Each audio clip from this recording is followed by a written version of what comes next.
जिस दिन भी ये बिल इंट्रोड्यूस हुआ उस दिन भी आदरणीय मंत्री को मैंने सुना और आज भी मैंने उनको सुना।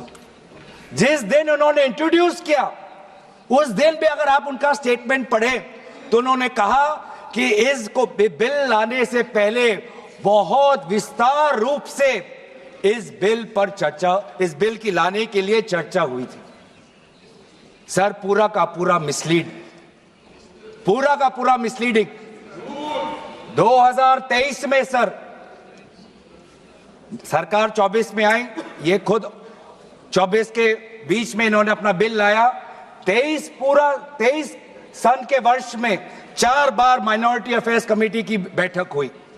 मुंबई में हुई 13 जुलाई, दिल्ली में हुई 21 जुलाई को, लखनऊ में हुआ 24 जुलाई को, दिल्ली में 2 बार हुआ 20 सितंबर और 7 नवंबर को।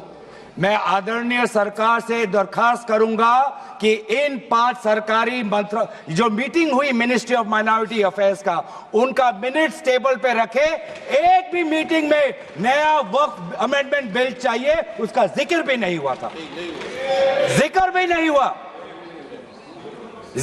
नहीं हुआ। इनके मिनट्स हमारे पास, हमने देखे।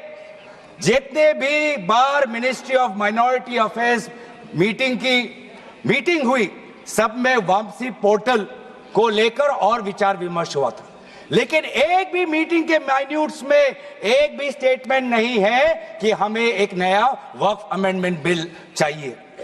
तो मैं तो यही पूछना चाहता हूं कि अगर नवंबर 2023 तक मिनिस्ट्री ऑफ माइनॉरिटी अफेयर्स ने यह वाजे भी नहीं समझा कि नया एक बिल लाने की जरूरत है, मैं तो बस इतना ही पूछना चाहूंगा कि यह bill ministry of minority affairs ने बनाया या किसी और दूसरे विभाग ने बनाया? कहां से आया यह बिल, कहां से आया? आज माइनॉरिटी कम्युनिटीज के प्रति अपनी संवेदना जता रहे हैं।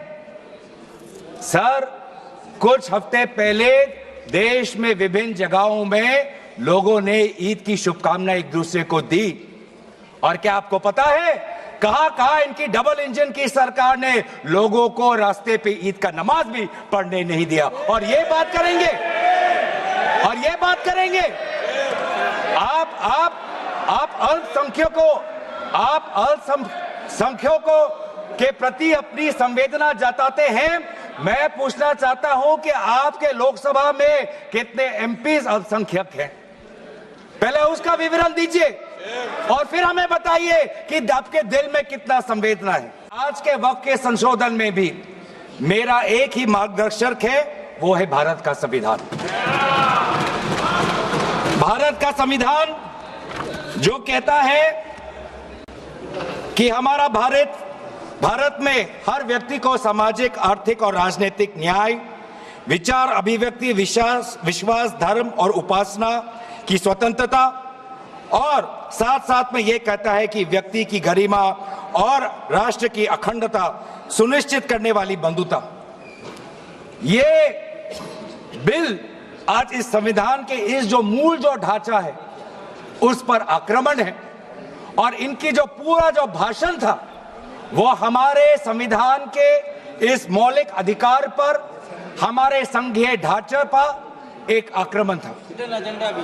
आज इस सरकार का इस बिल के द्वारा 4 इनके मूल उद्देश्य। पहला मूल उद्देश्य है कि संविधान को कमजोर करना, टू डाइल्यूट द कॉन्स्टिट्यूशन।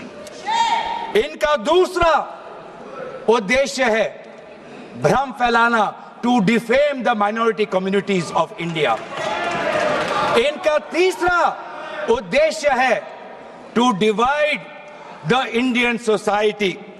हमेशा हमारे बीच में एक लिटिगेशन चलता रहे, मसला और बढ़ता जाए, ये उनका उद्देश्य है।